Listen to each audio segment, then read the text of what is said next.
pertama aku sampai dekat Abu Dhabi, and then actually aku just stay nearby kat sini lah. Diorang set kan kat sini. There's a lot of macam banyak kedai-kedai kecil-kecil, dan semua ni macam kedai kecil-kecil lah.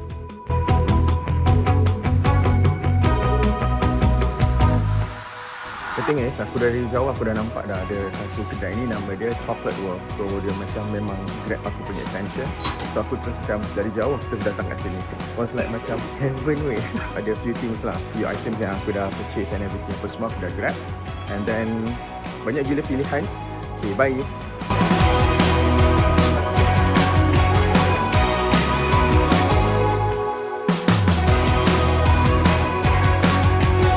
Hi, good morning. Today is the hari pertama untuk kita punya exhibition dekat Adipac.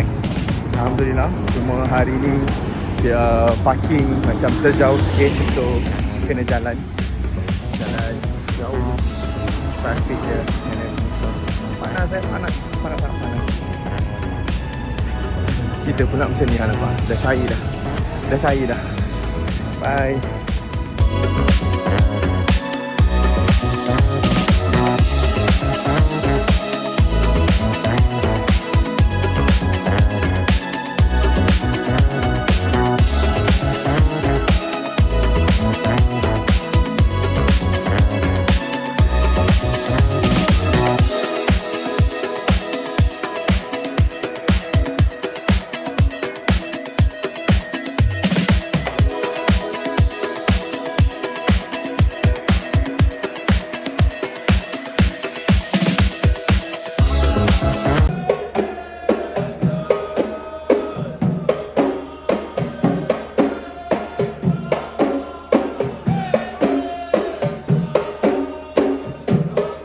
Akulah kan daripada semalam thought that macam siapa kahwin dekat sini kan, sebab ada punya kompang everything apa semua. So tadi aku tengok lah. So actually that one is like more kepada cultural dance.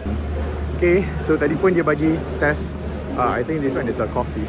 Okay, bye.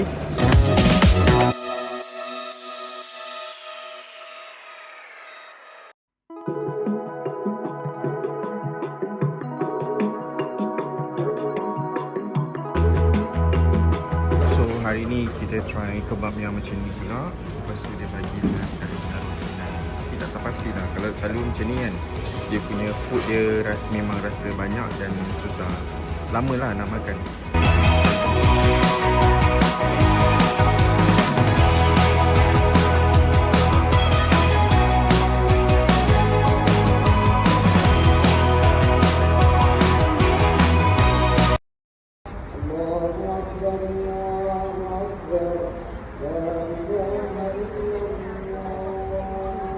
إلا الذين آمنوا وعملوا الصالحات فلهم أجر غير ممنون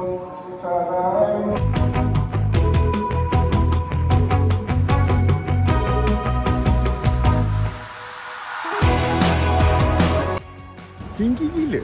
See? Tada! Dan sangat cantik. Wah. Okay lah, maybe kita nak pergi ke next place, tempat yang lagi satu, and then kita akan buat tour. Alright, bye.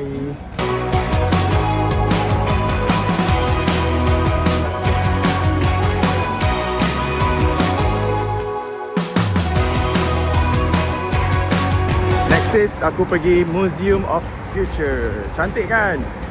My god.